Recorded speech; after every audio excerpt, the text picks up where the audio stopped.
मेरा नाम है नायाब सिद्दीकी। नायाब सिद्दीकी। आप जन स्वराज के क्या है? मैं जन स्वराज संगठन जिला युवा अध्यक्ष हूँ। संगठन जिला युवा अध्यक्ष। युवा अध्यक्ष।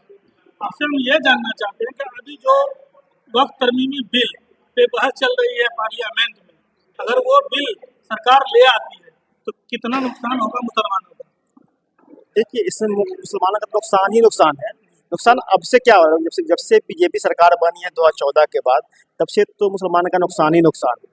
और इसी नुकसान को देखते हुए जो उनके भक्त है, जो उनके कोर वोटर है, वो मोदी जी को खुश होकर वोट करते हैं। ऐसा उन्होंने किसी हिंदू के लिए भी काम नहीं किया। आप बता दें एक भी काम जो सिर्फ हिंदू के लिए किया है।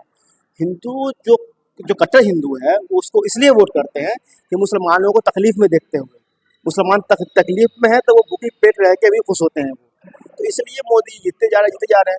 और इसके बाद तो मुसलमान का क्या नुकसान करना है। अरे क्या बोलते हैं अपना, जो इजराइल ने मुसलमानों का कत्लेआम कर रहे हैं फिलिस्तीन में, उससे ज़्यादा तकलीफ तो हम लोग को नहीं मिल रही है। वहाँ तो कत्लेआम हो रहा है। अगर वो भी तो अल्लाह के बंदे हैं ना, वो जिंदगी जी रहे हैं ना, उस तरह हम लोग भी जी रहे हैं और जिएंगे। ये बताइए कि वक्त तरमीमी बिल अगर सरकार ले आती है तो कब्रिस्तान, मस्जिद, मदारिस, खानकाहों पे सरकार का कब्जा हो जाएगा। कब्रिस्तान, मस्जिद, मदारिस मोदी जी के बाप का नहीं है, समझ गए ना। ये मुसलमानों का है। ये मुसलमान वक्फ करते हैं अपनी प्रॉपर्टी। हमारे पास अगर बहुत प्रॉपर्टी है, हमारे कोई वंशज नहीं है, हम किसी को देना नहीं चाहते, तो हम अपनी कौम के लिए वो चीज़ वक्फ कर देते हैं अपनी प्रॉपर्टी। उसको वो वक्फ कहलाती है। ये नहीं किसी हम गैर जाति या गैर धर्म का लोग छीने करते हैं, नहीं। हमारे पास जो भी प्रॉपर्टी है, भारत में तीसरे नंबर पे आती है वक्फ के पास, वो मुसलमानों को दी हुई प्रॉपर्टी है। ये नहीं किसी को छीनी हुई प्रॉपर्टी है। तो हमारा अधिकार, हमारा हक ये सरकार कभी छीन नहीं सकती। और ये मोदी जी के बाप का राज नहीं चल रहा है कि वो छीन सकते हैं। तो ये जो तरमीमी बिल लाया जा रहा है उसका क्या मकसद?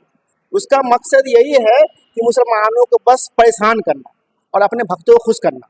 क्योंकि भक्त जो है मोदी भक्त, मुसलमानों को परेशान देख के खुश होते हैं, उनको वोट करते हैं। उनको रोजी रोटी से सब मतलब नहीं है। जो अनभक्त होते देखते होंगे, वो भूखे नंगे हैं, कपड़े बदन पे नहीं है, फिर ही मोदी मोदी चिल्लाते रहेंगे जैसे मोदी उसका बाप है। ठीक है, तो उसको बस खुश करना है और कुछ नहीं। आज तक मुसलमान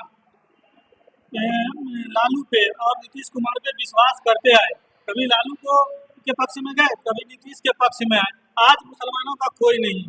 इसके बारे में आपका क्या कहना, किसके साथ जाना चाहिए? देखिए, मुसलमान हमेशा जिन्होंने कहा कि हम सेकुलर हैं, तथाकथित सेकुलर जिसने बोला कि हम सारे समाज के लोग को लेकर चलते हैं, क्योंकि मुसलमान जो है यहाँ मोहब्बत का पैगाम लेकर आया हुआ है।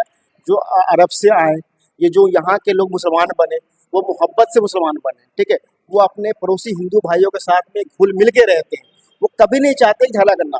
लेकिन ये जो कम्युनल पार्टी है, अपने आप बीजेपी, साथ में उसके नीतीश कुमार है, तो कहीं ना कहीं सोहबत का असर पड़ा है नीतीश कुमार पे। वो अपने आप को सेकुलर तो कहलाते हैं, लेकिन कम्युनल बन चुके हैं। आप बताएं, ये पहली बार नहीं है।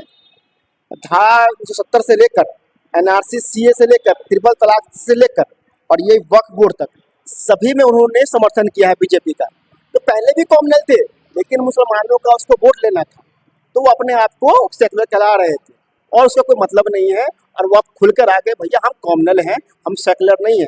जो सेकुलर लोग हैं, हिंदू हो, मुसलमान हो, सिख हो, ईसाई हो, ठीक है, वो वक्फ बिल के खिलाफ है और हमारे साथ कंधे से कंधा मिलाकर सड़कों पर उतरने को तैयार है। अब बिल पास भी हो गया तो हम सरकार के नाक में दम कर देंगे। जिस तरह से एनआरसी सीए का हम लोगों ने विरोध किया था, शाहीन बाग से लेकर मधुबनी, रहिका, बेनीपट्टी तक हम लोगों ने पूरे भारत में आंदोलन किया था। उसी स्तर पे जो सेकुलर लोग हैं, उसी स्तर पे हम लोग आंदोलन करने वाले हैं और करेंगे, और सरकार को ये बिल वापस लेना पड़ेगा। ऐसा खामियाजा जो है आने वाले विधानसभा चुनाव में माननीय मुख्यमंत्री नीतीश कुमार, जो आधा पागल हो चुके हैं, पगला मुख्यमंत्री बोल दिए, ठीक है, उनको भी भुगतना पड़ेगा। उनको, उनके पास अपना कोई वोटर तो है नहीं। जो मुस्लिम का वोट था और सेकुलर वोट था, लेकिन जो मुस्लिम और सेकुलर वोट जो है अब उसको मिलने वाला है नहीं।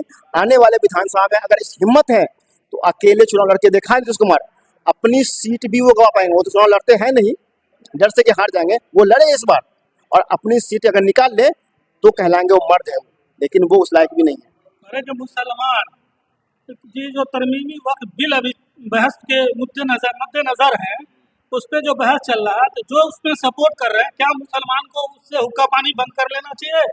जिस समाज में अगर जो रह रहा है, क्योंकि हर पार्टी में हर तरह के लीडर होते हैं, और जेडीयू में बहुत सारे मुस्लिम लीडर हैं, एमएलसी वगैरह भी है, मंत्री वगैरह भी है।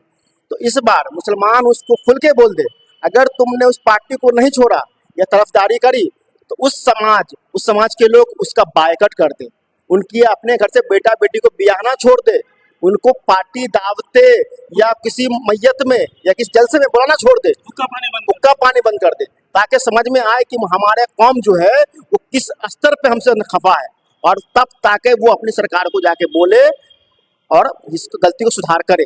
जैसे कि नीतीश कुमार मुसलमान को लुभाने के लिए कभी मुजीबिया आके इस पे मजार पे जाके चादर चढ़ा देते हैं, कभी इफ्तार पार्टी कर लेते हैं, कभी हमारे तक शरिया में पहुंच जाते हैं, तो क्या उससे मुसलमान उसके पक्ष में लुभा सकते हैं?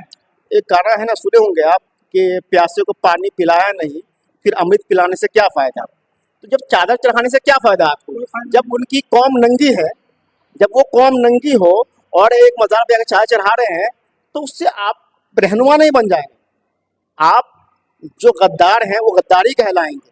ठीक है, आप तानाशाही चला रहे हैं।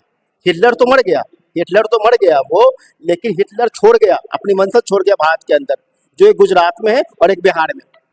ठीक है, तो उन्हीं की वंशज है ये लोग मुसलमान का वोट लेने के लिए सिर्फ अपने आप को हम मुसलमान के रहनुमा कहलाते हैं, लेकिन ये रहनुमा नहीं है, मुसलमान के दुश्मन है।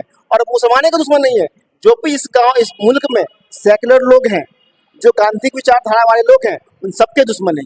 प्रशांत किशोर एक ऐसी पार्टी आ रही है जो मुद्दे की बात करती है, जो हर समाज की बात करती है। मुसलमान प्रशांत किशोर का आप ये नहीं सुने होंगे कभी कि हम अल्पसंख्यक समाज, वो कहते हैं अल्पसंख्यक समाज में हर जाति के लोग आते हैं, सिख भी आते हैं, ईसाई भी आते हैं, मुस्लिम भी आते हैं, लेकिन वो बात करते हैं सिर्फ मुसलमानों की, कि मुसलमान जो बिहार के अंदर 18 से 20% आबादी है, उसका भला कैसे हो, भला सभी का होगा, उसकी हक की बात करते हैं। और हमेशा अभी जो गांधी मैदान में जो अभी एक रैली बुलाई गई थी, प्रशांत जी वहाँ पर गए थे, खड़े हुए थे, और उसने वक्फ बिल का मुखालफत किया था कि हम जो संविधान के खिलाफ है हम उसके समर्थन में कभी नहीं रहेंगे, और हम इसके खिलाफ रहेंगे और खिलाफ हमेशा रहेंगे, ऐसा विरोध करेंगे। चलिए, बहुत बहुत शुक्रिया सर आपका, धन्यवाद। बहुत बहुत शुक्रिया आपका।